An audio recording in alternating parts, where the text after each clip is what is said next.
Roger, I feel like you're probably not having fun with me today because we got in here and I've been so moody. I think today is one of those days where you are existing in your own right and power, and I'm totally fine and flexible. I know, you're always so good to me, but I thought it'd be fun. Yeah, I thought it'd be fun if we did an episode where we got to like know each other a little bit more. Yeah, I mean, there's a lot of like card games that you could play, like whether it be before you go out, after you go out, and you get to uncover more about somebody. So I take this on to be a little bit of that as well. Like can be that episode where our audience gets to learn more about us and we get to ask those uncomfortable questions that we probably just don't want to answer, except we're doing it here live. Yeah. I think that's funny because I think I was with you the other day talking about a guy I was talking to. Yeah.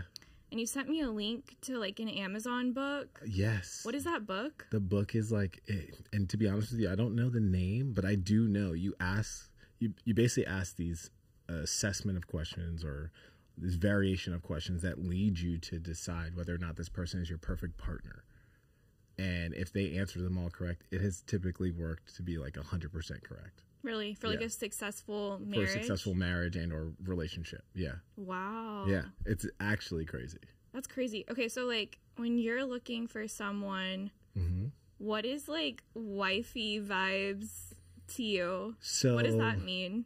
And it's a great question because I think it changes for everybody. And I think for me, I have like 3 things that I'm always looking for that just have to, I don't want them to be like this toolbox answer. I want it to be custom to each and every person so they are their own selves. But the first one is I love a great sense of self. Like that person has to know who they are.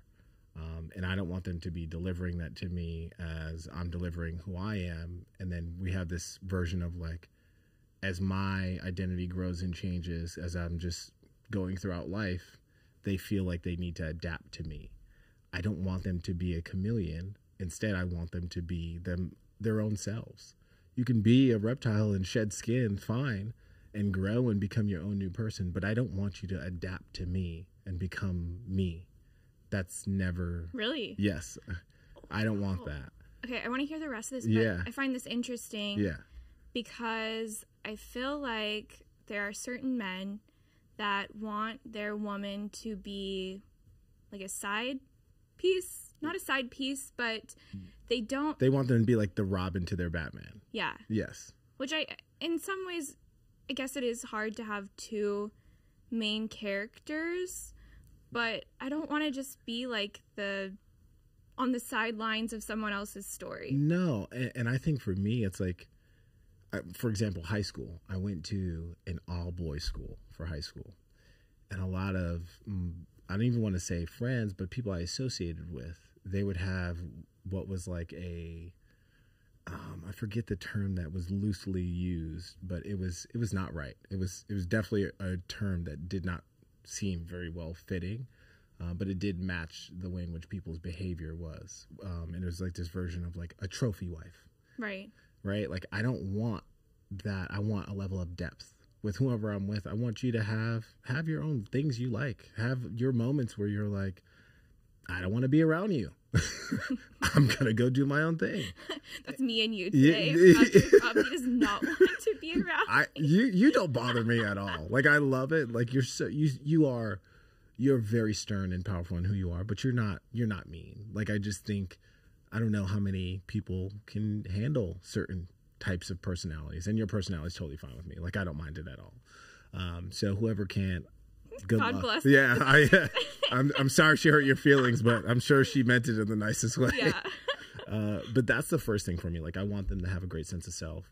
The next thing is I enjoy being active. So active can be very different. Like, I want you to have a sense of enjoying physical activity. Like, I like to get up and do things. So whatever that's going to be, you could like construction work, badminton, whatever.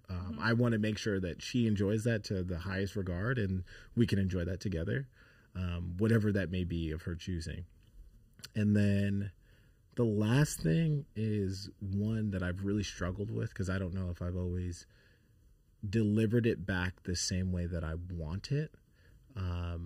But I appreciate a sense of kind of like unconditional love, right? Because unconditional love is one that feels very warm, and it feels very not provider-like, but just very flexible.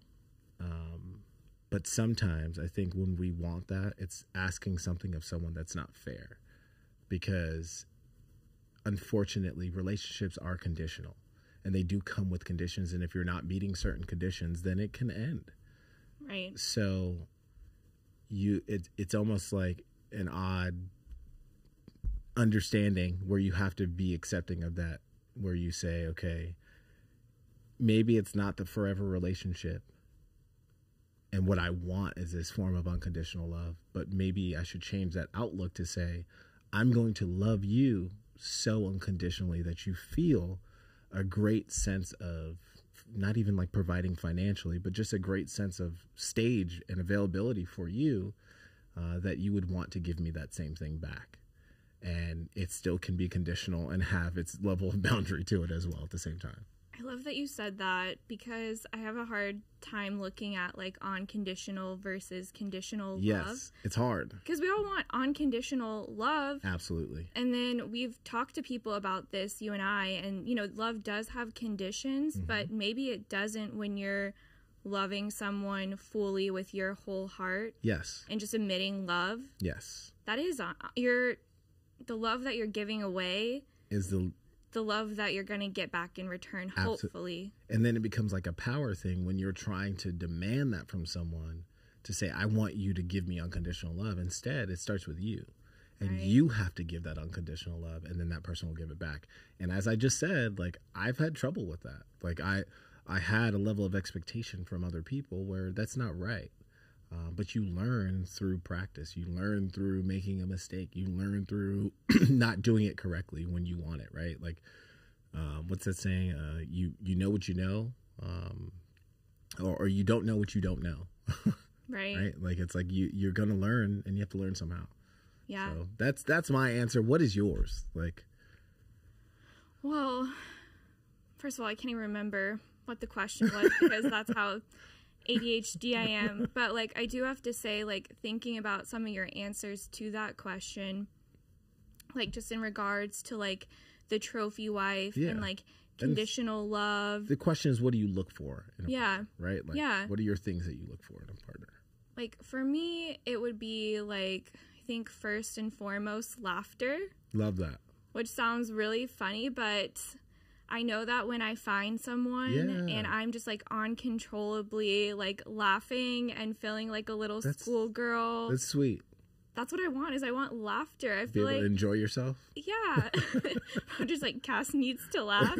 Yeah, I mean, that's fair. It makes sense. Yeah, but they say that like laughter is the best medicine. Yeah. And I truly believe that. I feel like laughter is love at its highest form. Yeah. And it's more of, I'm not meaning to cut you off.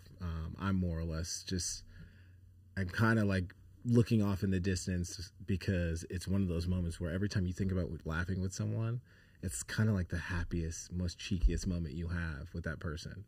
And it does feel really good. So that is a very fair statement to make. Yeah. Yeah. So that's like the first thing, is like someone that can make me laugh. Yeah. And then the second thing I think would be height, which is really I love it. You're serious. This is just me being truthful. I know. You know, and I was talking in the lobby audience, she is dead serious. I'm dead serious. And this is so hard for me, being a tall woman, because there's a stat that 14% of men, only 14%, are over 6 foot tall. You already got limited percentiles to work with. Well, 6 foot tall and make over $100,000. And that's not saying that they're not overweight, completely hideous, married, or whatever else is going on. And I mean, I've had to come with terms that Roger, I'm over here laughing. This shit is funny. What? And it sounds bad that something that's so physically based is a non-negotiable for me.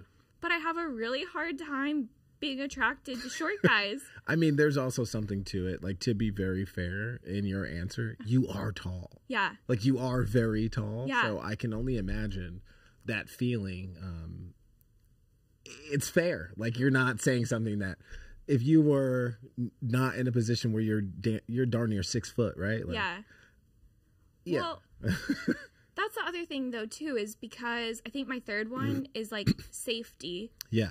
And being a tall woman. I'm serious. I'm sorry. Like, to me, like, I'm just going to feel less feminine if I'm not dating someone taller than me. Sure. Because even though I'm tall, I still want someone that makes me feel like little and babied and soft. So do you appreciate like that version of whomever you're with, they allow you to kind of like, one, turn off, but two, feel like they have you from a sense of like a protective glove, like, or like, explain it to me. Cause like, I want to understand it further than me just being tall myself. Like, yeah, sure, I'm tall and I can answer that checkbox for certain people, but it's more or less, I'm trying to understand like, where does it stem from? Like, why? Yeah. I think there's like, maybe, I can't think of the term for it, but it's like, you know, for myself, I want someone better than me. Sure. And that encompasses many different things, probably for me. And one of them would be taller, stronger, more intelligent, makes more money than me. Sure. And, you know, that's a little bit tough when I'm already... It is. I mean, you do well. 5'10", 5'11", and make 6 figures. Yeah, and that's true. Most of the men aren't even at that level. And then that's not even talking about, like, emotional, intellectual intelligence. And this might sound wrong for me to say, but... No, nothing's wrong. I've never... It's our podcast.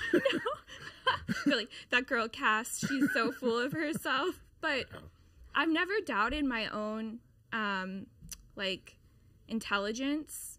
And I know that there's a lot of women that are, like, hard on themselves about their intellectual capabilities. I'll beat myself all day long if my skin's breaking out or if I don't like my outfit or whatever. But I've always fully believed that I'm smart. Like, I've just always had that self-concept of myself. And you are. That's sweet. Thank you. So I don't just sound like a dumb. No. It's always the not smart people saying they're smart. But I've had the luxury, one, to work with you, and now working with you as a business partner. Like, you are really, really bright. So that's really sweet. Yeah. But I feel like I have a hard time dating because of that. I want someone to meet me at my intellectual level. Yeah. So that third piece, the safety, it's wanting someone better than me. And being tall probably plays into that safety piece. Sure. The financial stability plays into that safety piece. Sure. And then furthermore, the one thing the Bible says about relationships, which I'm not even like the most like religious person, no, I'm open-minded. Yeah. Is that pick a partner that you'll go to battle with. Yes. And I think Chris Willis has brought this up so well said. Yeah, on his podcast. And I've had partners before that like would throw me under the bus to their girlfriends. I hear you. That were friends of theirs and not have my back. I hear you. And I'm like, that's not okay with me. No. I want someone that's like, that's my girl. Yes. And we're going to go fight this shit together. Absolutely. Almost like, and this might be because I've read a lot of books. Sure. It's almost on the morally kind of gray level. Yeah. Where I'm less concerned about everyone else in the world and what else is going on, as long as I'm like, me and you, we've got each other and we're gonna go fuck it up however we need to fuck it up it's together. Like that us against the world mentality. Yeah, which is kind of dark. No, I mean, I've seen some media coverage on it, and I will say, like, it's a bit of that villain mind state, and when you're in that villain mind state, you can accomplish great things. Yeah. As long as you don't have that perspective on, like, going to walk your dog. You're not a villain. You're walking your dog. Yeah. Like you going to the grocery store. You're not going in there as Batman. Like you're going to walk your dog. Right. Or you're going to get your groceries. Yeah. It's just like there's a time and a place for that mentality, I think. Yeah.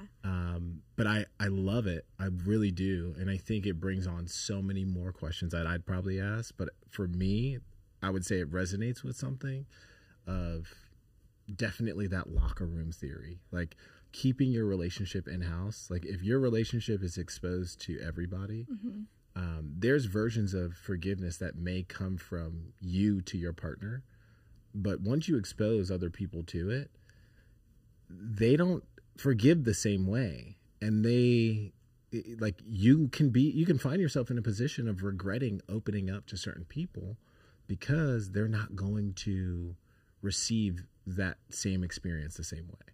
Right? Like, and when you forgive that person, they're like, wait. We just hated that person a week ago. I still hate them. And they don't forgive them as fast, or they don't forgive them at all or ever. So I totally hear you on that. I've gone off on some of my girlfriends, boyfriends after they've told me things. Yeah. I'm like, I got to go protect this woman. Exactly. I get feisty. But that's why you have to be what you're saying. Yeah. You have to be so cautious who you're sharing. Absolutely. Your like intimate relationship. Absolutely. Things with. And that's why I almost kind of wonder, I'm like, are you just better off just talking to like a therapist? Yes. About your relationship, and then that way you have a safe space where you can share everything that's going on, and then it's not like affecting your friends. You're protecting your relationship, keeping it in house. Yeah, I think therapy it's crucial for everyone, but it's hard to find a good therapist because sometimes a therapist can warp your mind state. And I can't speak from any bias or anything like that. Like I don't have that experience. But I will say it's like if you can find that therapist that you can really lean on emotionally, it helps. It really does. And it allows you to avoid some of that. Like, because I don't know if your parents are the ones that should receive that burden, your friends, your doctor, your lawyer, like none of that really coincides with them and what they are in your life for, to some degree, I would say. But I don't know. Maybe that's where my bias comes in. No, you're spot on. And I feel like even finding a therapist is like dating. Yes. Because you're not always going to find the right therapist. Yes. And see, I've been lucky, and I'll just say this is like my personal life. Yeah. I've gone to therapy since I was 16. Love it. I've had the first few therapists I tried out. I literally like barged out of the therapy sessions. We were not compatible. And then my therapist, who I have now, I've been seeing her since I was 16. Love. And it's gotten to a point though where I'm like so close with her. I'm like, I think I need to get a new one. Yeah. Because you kind of do grow with your therapist, and then sometimes you need like an outside perspective for sure. And that's healthy to say as well. Like I think whenever it comes to dating and relationships, it's important to have therapy, but I think you don't want to like overcompensate for still being human. Like you still want to be yourself, right? Like you don't want to become a shadow identity of your therapist. Your therapist should be there to bounce things off of and offer a sense of reflection, but like you shouldn't be an identical version of them. And I feel like that's versions of what you're saying, if I'm accepting what you're saying correctly. I mean, I think honestly, for me personally, I've gone to the same therapist for so long that I consider her a friend, which is maybe the wrong thing to say because I know she's my therapist, but we've literally, like, she started her practice. I was her first client. I've seen her for 10 years. Yeah. So, she's met my mom. She's met my sister. So it's almost at a point where there's things I want to tell her. Yeah. But I don't want to tell her because she's been in my life for so long that I don't want her to think negatively of something I'm going to say. Sometimes I feel uncomfortable talking about my sex life with her. Of course. Because I'm like, this woman has known me since I'm 16, and now I'm talking about this or that or whatever. So. Well, okay, so then that will kind of lead me to another question I think would be great for our audience, and as well as even me understanding. I know, we're honestly like learning a lot about each other. Yes, yes. And like I want to make sure I get the question correct, because I really do want to know the answer, because I think I have a lot to say for it as well. How do you feel about where you grew up, which we know is Austin, and how does that shape your dating experiences? Oh my goodness. I feel so many things about the Austin dating scene. Yeah. And I feel like it's a little bit tough for my opinion on the Austin dating scene, because I'm a bit of an anomaly. Yeah. I think I'm not dating as much as I should be, but I've had phases that I've gone through where I was dating a lot and it didn't work out. But I feel like because I'm a 29-year-old woman, I have this like innate fear of turning 30 and being single. Like, it scares the fuck out of me. Yeah. And what scares me... You'll live. Oh, God. I'll get 5 cats. What scares me even more is that I don't want to leave Austin. Yeah. It's my home. But the dating scene here is so bad. It's tough. And I don't know if that's just my perspective. And I can't think it's that way because I hear from so many people how bad the dating scene is here. Yeah. I mean, me outside coming in, yeah, for sure. It's wild. It's very different. But I also feel like at the same time, in the last few months, I've been on some of the most beautiful dates. Yeah. With some of the nicest human beings. Love that. Men who are actually like gentlemanly, pick me up. And congrats. Yeah. They're good guys. Yeah. And there's been a few of them that like wanted to be in relationships. And in those situations, I was more of the avoidant one. Sure. And, you know, that worries me because, you know, Austin has the Peter Pan syndrome. Yeah. And I went to my mom about this too. I was like, Mom, what's wrong with me? Like, there's these great options. Like, this guy went to an Ivy League. This guy has a good job. This guy's 6'5". Yeah. But at the end of the day, I wasn't even really super physically attracted to any of them. Yeah. And it might be my own issue of always being drawn to chemistry and like that feeling. Yeah. That sometimes maybe isn't the healthiest feeling. Sure. With someone, but I think I deserve to have that feeling with someone I'm going to be with for the rest of my life. Yeah, you deserve everything, one. Like, that's anybody, right? Like, yeah. I think everybody deserves to have anything and everything they want. My eyes, like, lit up. When you said, I was like, really? I'm like, I can have it all? Like, you definitely do. But it's so interesting for me to hear that perspective because I think it aligns with some of that, like, opposite experience where you're really looking for that specific feeling. And that feeling will motivate or recharge your battery every day for a lifetime with that person. And that's when you talk about it, that's actually really sweet. Like, that is really the way I and most people probably envision love. So I think it's nice that you hold on to that. Yeah. It definitely makes sense for sure. I don't think there's anything off in that. I think that's pretty cool. Yeah. Yeah.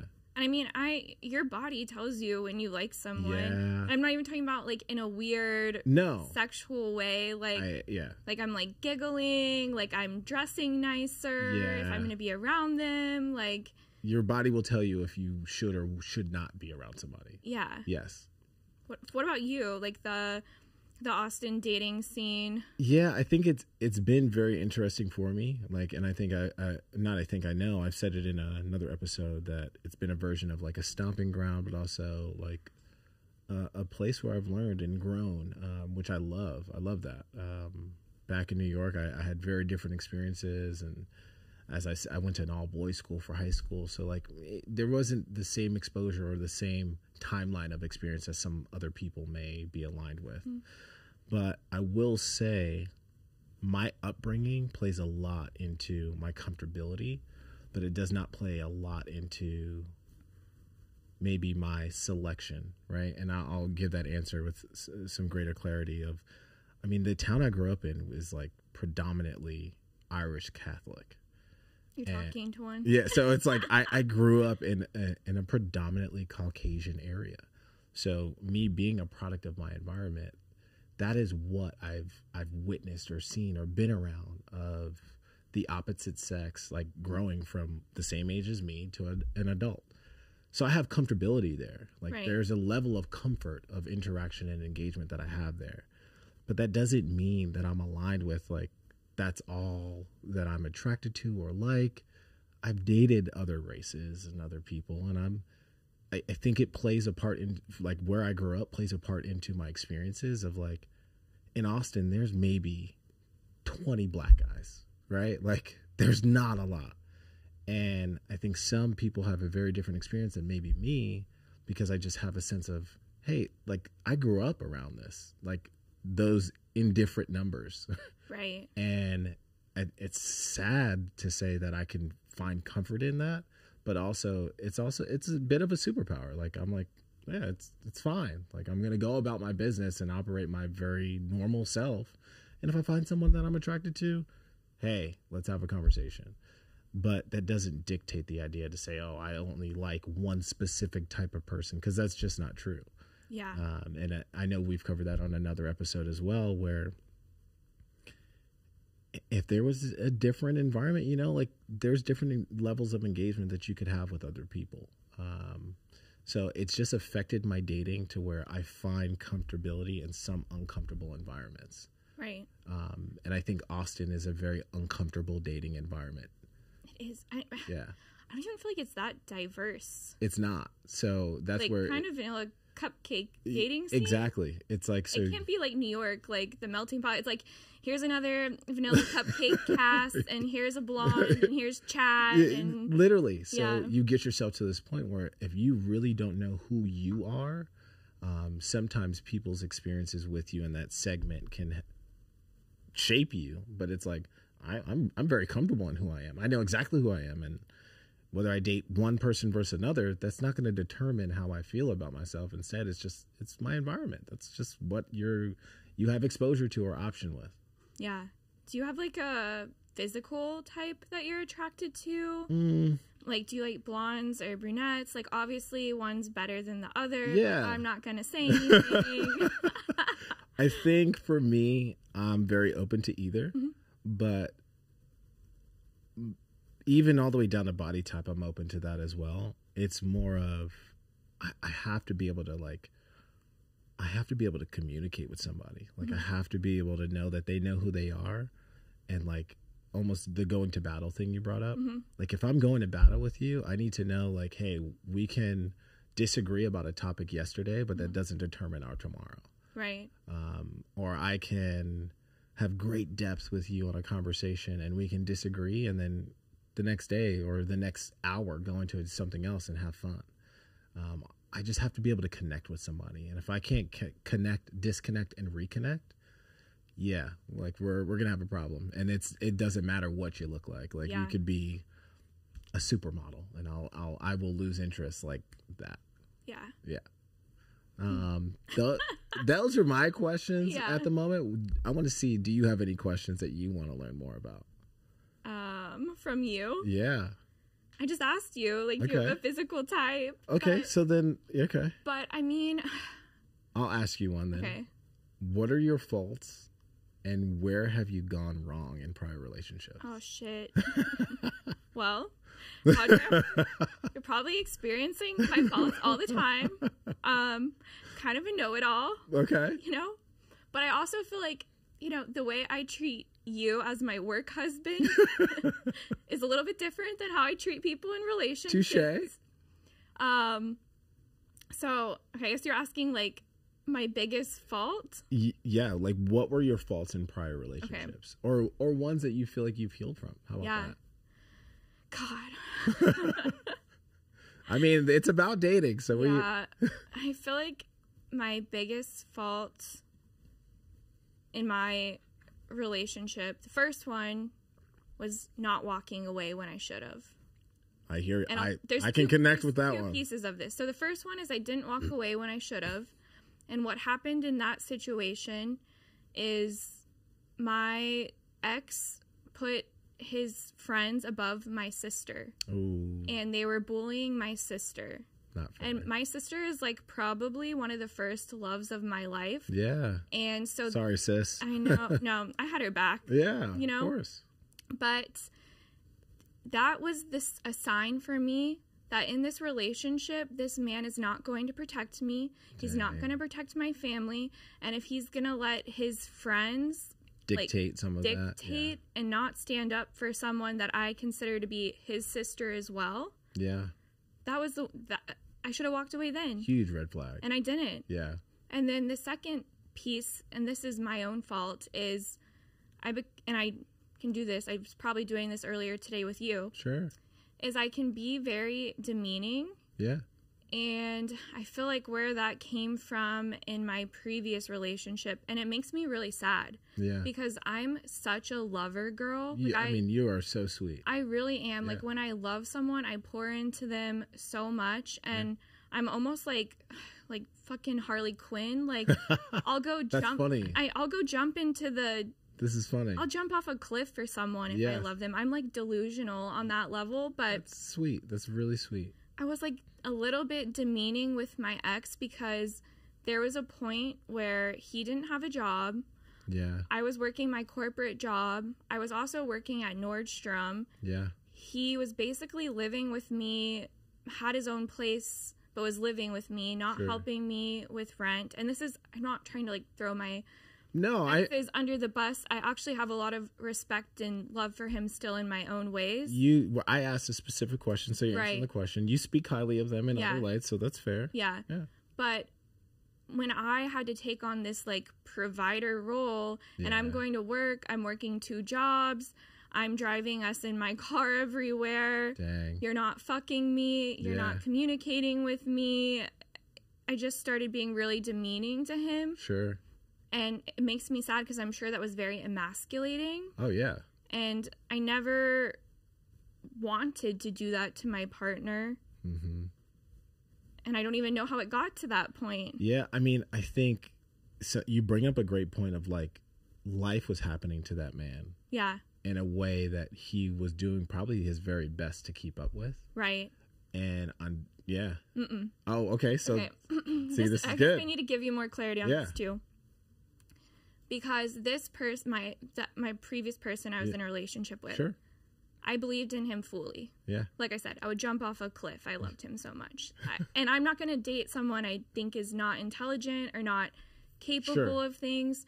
So I held on forever. I was like, I see potential in this person. Yeah. They're going to be something. We're Batman and Robin. We can build an empire, take on the world together.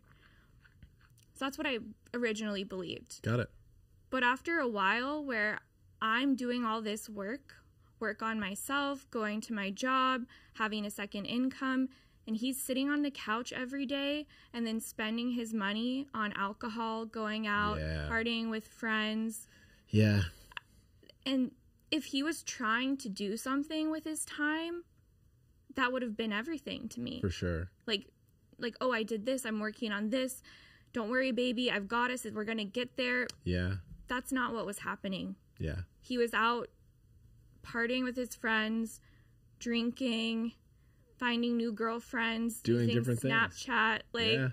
I don't know. But you know what? No, I think you're being very honest. And you know what comes about that is like, I'm sure you were a part of his, or I hope you were part of his growth and maturation to become a better person, because I'm sure him making that mistake and caring about you and loving you, he probably unfortunately hurt the wrong person. And in doing so, it hurt him back as well. So what I hope for is that he learned and grew from that, because if he doesn't, that's really not okay. Yeah. Because everybody makes mistakes. Right. I'm sure you could look at it from male to female, whatever. I've made mistakes. Other people have made mistakes. You don't want someone to forever live in that. I really hope that he learned from it. And I think he has, because I don't know. I don't talk to him, but I believe that he's like successful now, and that's like all I would hope. Okay. Yeah. When I met the man, he literally slept on a mattress in an apartment. So I feel like I did do something good for him. Yeah. And I feel like this happens to a lot of women where we build someone up. Yeah. Then they drop us and move on. And then the next one they act correctly for. Yeah. I think that's a bit that almost relates a little bit to my answer, where I think I have this bad habit of wanting to build or help people get to their next level. You see the potential? Exactly. I see the potential in people and I fight for that. And I'll do it at any cost. And sometimes that cost is even myself. Is that what happened with your ex? Did you see? And I'm just talking about past exes. I hear in you. Yeah. I've had, you know what it is? I think I just had a really amazing experience of witnessing love with my parents, of like what they wanted for each other and the way they had this like unconditional kind of like backing for each other, no matter what. Like, mind you, things have gone on in life. Like, everybody has their own wrongs and rights that they do, but they always like really do figure it out and fight for each other, which is just, it's really warm to witness. But it's also toxic because me as an adult, I can't expect that from someone who's not my wife. Right? I can't expect that from someone I've dated for 2 months, 4 months, 6 months, a year, 2 years, 3 years, 5, 7, doesn't matter. That person is not my wife. So I can't have that same level of expectation. But I will see the potential in somebody and be like, you know what? Let's go on this journey together, work towards that.